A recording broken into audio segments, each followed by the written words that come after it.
Continuing the Book 3 subplot with Air, we have the Life and Death 2 Tempest Trials event. This one accompanies the banner, and just like the banner, we have some wild news to talk about. For getting the maximum 50,000 points, you can earn up to 42 orbs, 11,000 feathers, and 80 sacred coins. Gonna want to grab those orbs before CYL blows them all away. For this month, we have Ephemeral 8 Divine Codes to earn, and a Light Blessing for Mythic Asker.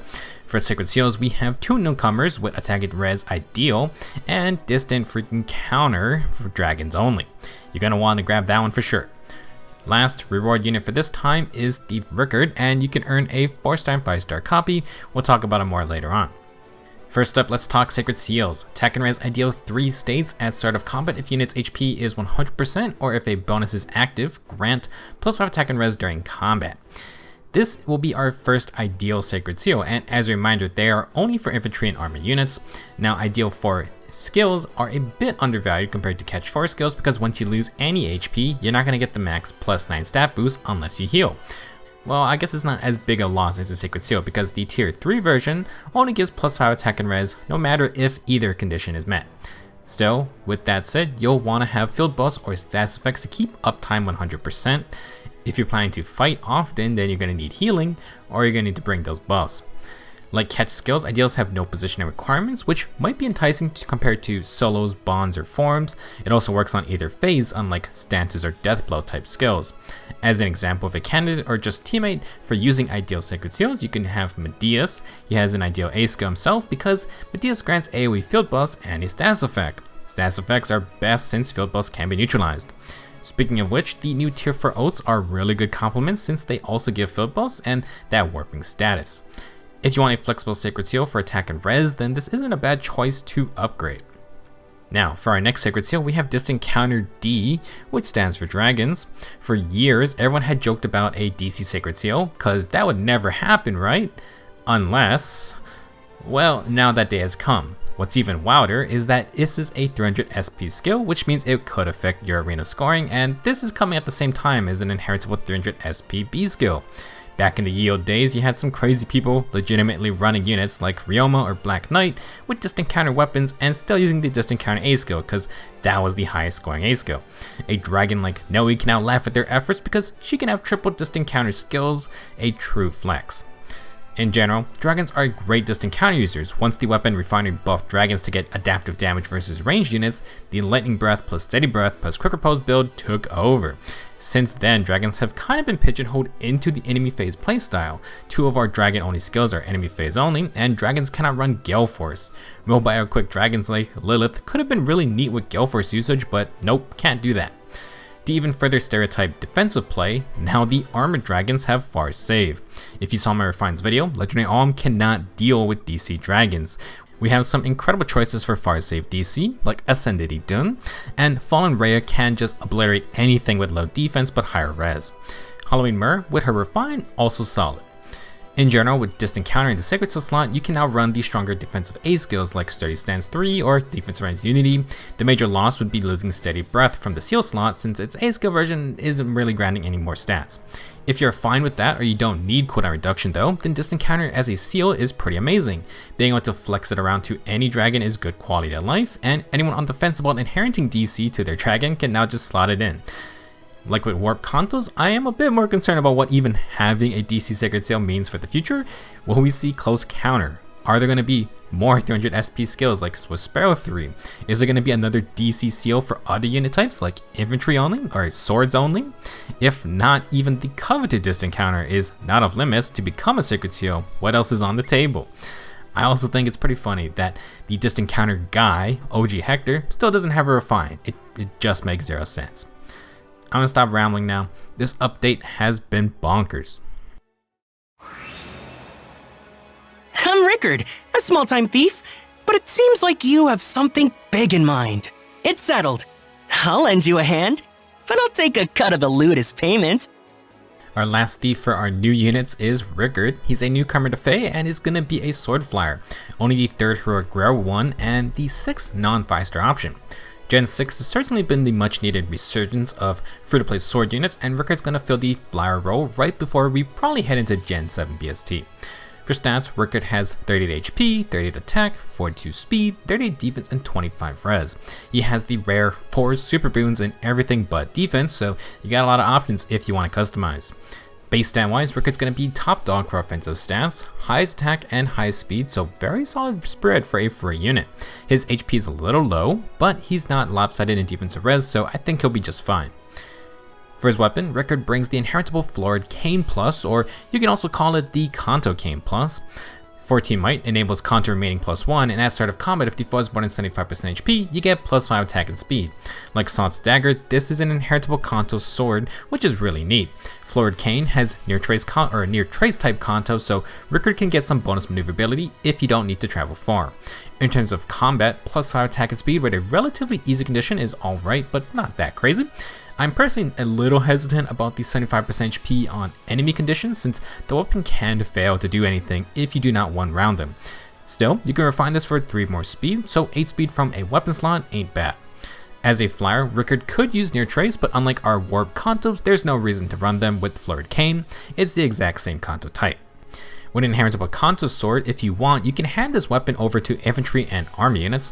For example, you could run a speedy infantry sword unit with Florid Cane and maybe Close Call. Close Call gives dodge and the user retreats 1 space away after combat. That's when Canto kicks in, so you got even more movement.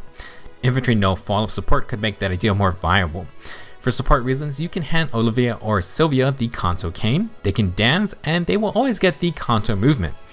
Now a weird but entertaining thought is Florid Cane on Harmonic Summer Edelgard.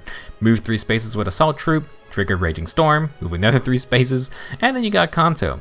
Obviously, combat wise, this is a bad idea, but hey, armored Canto users are a possibility now with this weapon.